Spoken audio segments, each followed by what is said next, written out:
Estamos de volta e recebo agora para o nosso bate-papo sobre alimentação a professora da Faculdade de Nutrição da UFMT, Partira Gorgulho. Partira, muito obrigada por ter aceitado o nosso convite para que a gente pudesse conversar um pouquinho sobre alimentação. Nós tivemos aí o Dia Mundial da Alimentação, que vem para discutir mesmo inclusive as escolhas que a gente faz, né, sobre essa segurança alimentar, sobre uma alimentação saudável ou não. Hoje a gente olhando para Cuiabá, para Mato Grosso, Partira, a gente pode dizer que a nossa população tem feito boas escolhas quando o assunto é nutrição? Então, Michele, a gente comemora, né, o Dia Mundial da Alimentação no dia 16 de outubro, que é justamente a data de fundação da FAO, né, da Frente da Organização Mundial da Saúde para Agricultura e Alimentação, né? E a bandeira que a FAO traz é justamente essa, da garantia de uma alimentação em quantidade e em qualidade nutricional, né, suficiente para toda a população. Então, se a gente pensar nesse tema que a FAO traz, né, a gente pode entender que, por um lado, sim, se a gente pensar que a gente tem alimento suficiente para a população, a gente tem. Né? O que a gente questiona é se há um acesso, né, se todo mundo consegue ter um acesso igual ou não, ou se há diferença nas famílias. O que a gente observa? Então, se a gente olhar os dados, né, da última pesquisa de orçamentos familiares, do Inquérito Nacional de Alimentação, que foi publicado recentemente, final do mês passado, a gente consegue observar que existem algumas diferenças, né? Então, a gente observa que o consumo do arroz e do feijão ele continua caindo, né? As frutas, verduras, legumes também continuam com uma quantidade baixa. Isso vai fazer uma diferença muito importante, principalmente em relação à renda, né? Então, as classes mais altas tendem a consumir mais frutas, verduras e legumes do que as classes mais baixas. Isso justifica um consumo exacerbado, por exemplo, de ultraprocessados ou de mais alimentos industrializados? E o que explica aí, Partira, essa diferença de valores, né? Porque o industrializado, às vezes, acaba ficando mais em conta do que um produto orgânico, por exemplo. Isso está diretamente ligado com o consumo de ultraprocessados. Então, esse consumo ele vem subindo, né, dos alimentos ultraprocessados. O que a gente observa? Na verdade, todas as classes também vão ter esse consumo, né? O que muda é o tipo de alimento, né? Então, com exceção dos biscoitos, margarina, que crescem mais na classe mais baixa, a classe mais alta continua também fazendo um consumo elevado de outros alimentos ultraprocessados, né? A gente tem uma situação toda também agora, né, do Covid-19, que também mudou um pouquinho. Então, acho que a primeira etapa do Covid, ele também trouxe esse anseio pelo estoque de alimentos, por não saber o que ia acontecer, né? E isso tudo acabou impactando de alguma forma, tanto no consumo como na venda, né, desses produtos. Qual é o impacto que a gente tem quando nós temos uma população que nem toda ela consegue ter acesso a esse alimento de qualidade e, por outro lado, também tem um consumo exacerbado do que é ultraprocessado, né? Como você disse, isso é geral, em todas as classes sociais. Qual é o impacto disso para a nossa população quando a gente pensa, por exemplo, saúde pública?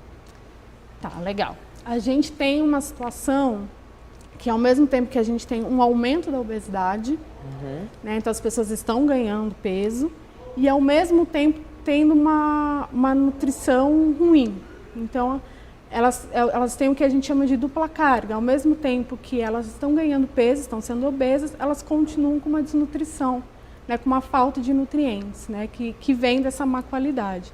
Então, os dados do Vigitel do ano passado, né, que são os mais recentes que a gente tem para a população, mostram que mais de 50% da população está acima do peso, né, e mais de 20% aqui no Mato Grosso está obeso, né?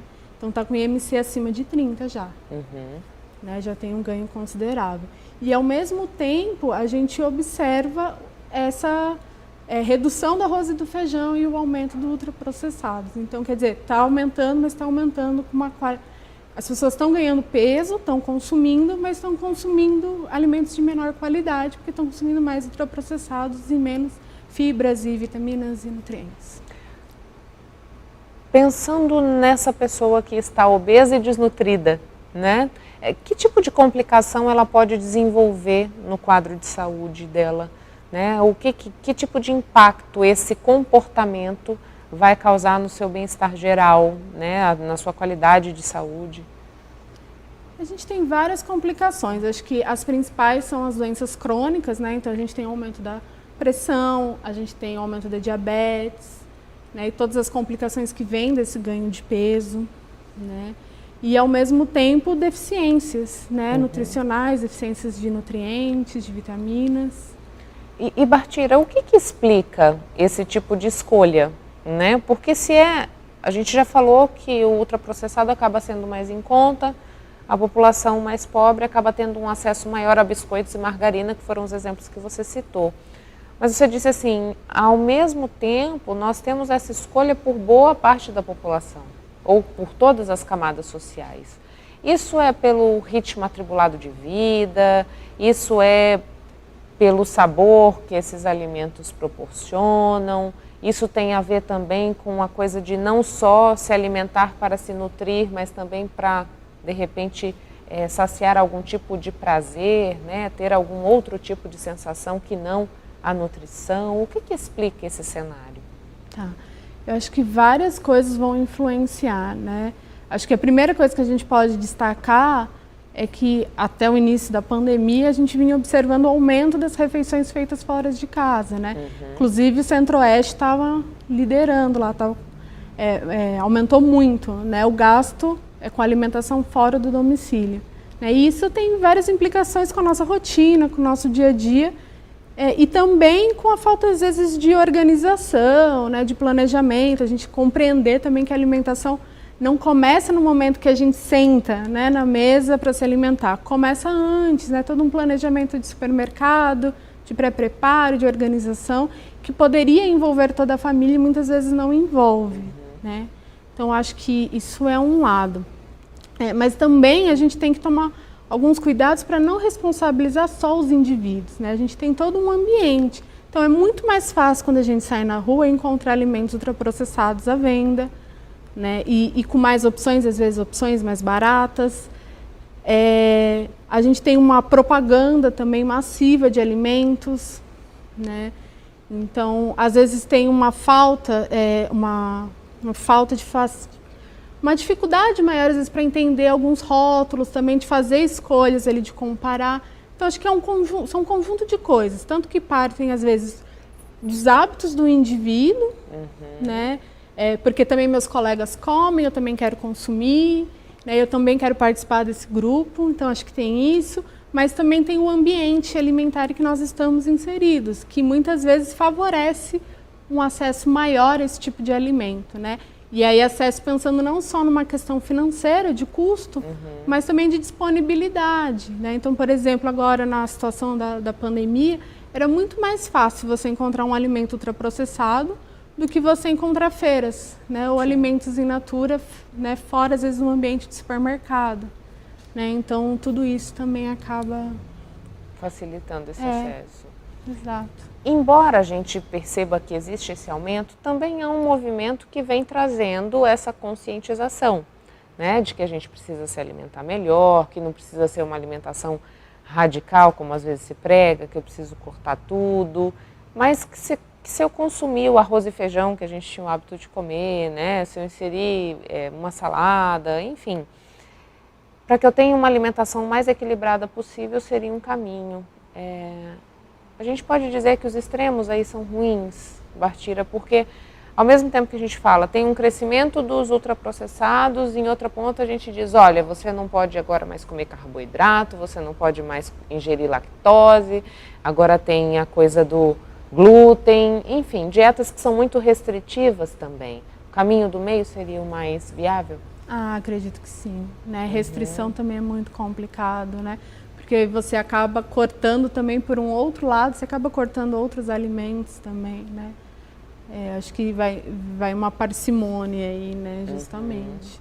E o que vem trazendo as pessoas de volta para esses hábitos, por exemplo, que os nossos avós tinham, né? De ter aquela refeição que contempla todos os grupos alimentares, de não ser tão radical, ou de entender que aquele ultraprocessado também eu posso comer de vez em quando, não pode estar sempre na minha alimentação. Isso faz parte... O que traz essa conscientização, na verdade, né? Eu acho que quando a gente volta a cozinhar, né, volta para a cozinha e aí percebe, né, que a gente pode utilizar um ingrediente, um óleo, um açúcar, às vezes, numa preparação, né, isso já é diferente de você comprar um produto pronto, né, que você não tem controle do quanto de óleo, quanto de açúcar e sal você coloca. Né, então, acho que esse é um caminho. Mas o que a gente percebe que fez uma mudança foi a publicação do Guia Alimentar para a População Brasileira em 2014. Né? Então, quando a gente olha os dados da POF, né, da Pesquisa de Orçamentos Familiares, a gente vê um crescimento né, de vários grupos ali ultraprocessados. E aí, a partir de então, parece que alguns grupos não crescem tanto. Né? Parece que há uma conscientização. Até a velocidade com que reduz o arroz e feijão, ou a velocidade com que cresce o consumo pelos substitutos, ela diminui, então dá uma desaceleração. A gente vive um momento, como você bem pontuou, que é um momento de pandemia, é um momento atípico, é um momento que a gente ficou mais tempo em casa, que o arroz ficou muito caro, né, porque também teve essa coisa do aumento da demanda, e aí a oferta acaba encarecendo mesmo. Houve uma recomendação em certo momento que a gente substituísse, por exemplo, o arroz pelo macarrão, por conta do valor do produto. É aconselhável fazer esse tipo de troca, né? A gente pode dizer que o macarrão ele tem os mesmos ingredientes nutricionais do que o arroz? Acho que a gente tem que tomar um pouco de cuidado com essas trocas, né? Primeiro porque o arroz, né, o arroz com feijão é tradição, né? Tá na nossa mesa e a gente precisa levar isso em consideração, né? Essa é a primeira coisa. Se a gente for pensar no macarrão, numa massa, no arroz, pensando que são carboidratos, talvez pareça fazer sentido. Mas a verdade é que quando a gente consome o arroz, né, e a gente consome arroz junto com o feijão, a gente tem uma outra combinação do que só o arroz também. Né? E isso muda quando a gente substitui por um macarrão, né, ou por uma massa. Então a gente perde essa combinação e essa combinação é importante, né, porque o feijão tem fibras, então tem toda uma característica que melhora esse consumo, né, essa qualidade. E aí a gente lembra que arroz e feijão são marcadores, né? A combinação é um marcador de alimentação saudável que tem sido associado como fator de proteção. Pode falar mais um pouco para a gente do que seria uma alimentação saudável? Você falou, o arroz e feijão é um marcador de uma alimentação saudável por conta do que ele oferece. O que mais eu preciso ter na minha mesa para dizer assim, olha, estou alimentando bem a minha família? Né? Acho que essa é a pergunta sempre mais difícil, né? De definir o que é uma alimentação saudável, né? Mas eu acho que quando a gente resgata essa cultura alimentar, esses hábitos que a gente tinha, né?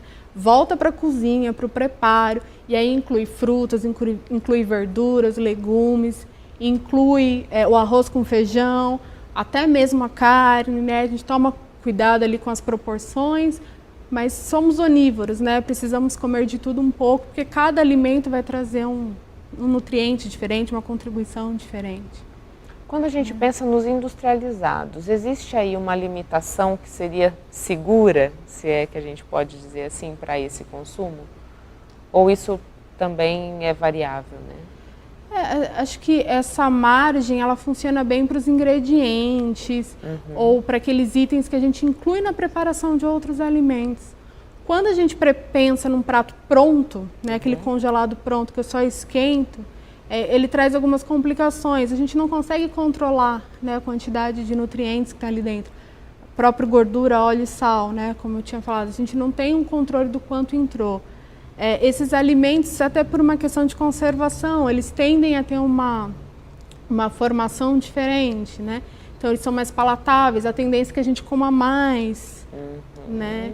Então, é isso. O ideal seria evitar esse tipo de alimento, né? Mas eu acho que ingredientes ou outros itens, né, como parte do preparo, né, aí a gente consegue considerar essa questão.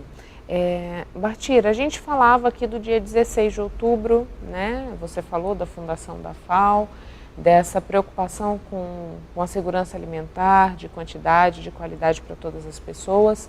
Mato Grosso hoje é um estado que é expoente na produção do agronegócio, né? Tanto na pecuária como na agricultura. A gente pode dizer que Mato Grosso está seguro no quesito alimentar? Ou aqui a gente também sofre algum tipo de complicação no que diz respeito ao acesso aos alimentos? Eu acho que a gente tem que levar em consideração não só o que se produz, né, que itens são produzidos, né, e a quem serve, né? Chega na mão de quem, na mesa de quem. Né? Se a gente pensar que a maioria desses itens, né, talvez milho, soja, algodão, né, não ficam para consumo, eles são exportados, e que para garantir a gente teria que ter o acesso tanto econômico quanto físico, a gente acaba pensando basicamente na agricultura familiar, né? Então, sim, a gente tem produtores aqui, né? A gente tem vários produtores aqui na Baixada Cuiabana. Existem várias iniciativas, inclusive, para facilitar esse acesso à população, principalmente nesse tempo de pandemia, né? Para tentar ligar direto o produtor ao consumidor, né? Não, sem passar necessariamente por um mediador, por um intermediário. Mas a gente tem um consumo ainda baixo, né? Então, se eu pensar em segurança alimentar e nutricional, eu não posso garantir, né? Porque muita gente ainda não consome, né? A gente tem produção, né? Mas não necessariamente o consumo está acontecendo. Bartira, muito obrigada pela vinda aqui ao Papo com ela, e fica à disposição caso você queira deixar algum recado para quem está te assistindo agora. Michele, muito obrigada, né? Na verdade, assim, acho que o que fica, né, nessa situação toda é a chance da gente voltar para a cozinha, né, da gente se resgatar nossas culturas, envolver toda a família. A gente sabe que nem sempre isso é fácil, principalmente trabalhando em casa e tendo que lidar com diversas situações, mas acho que também serviu para despertar esse lado, né, passar daquela fase de estocar. Acho que agora todo mundo está na fase de se redescobrir, né, cozinhando, e é isso, né? Tomar cuidado com as informações, né? Principalmente de alimentação, com as dietas que surgem, né? Para também não cair numa restrição.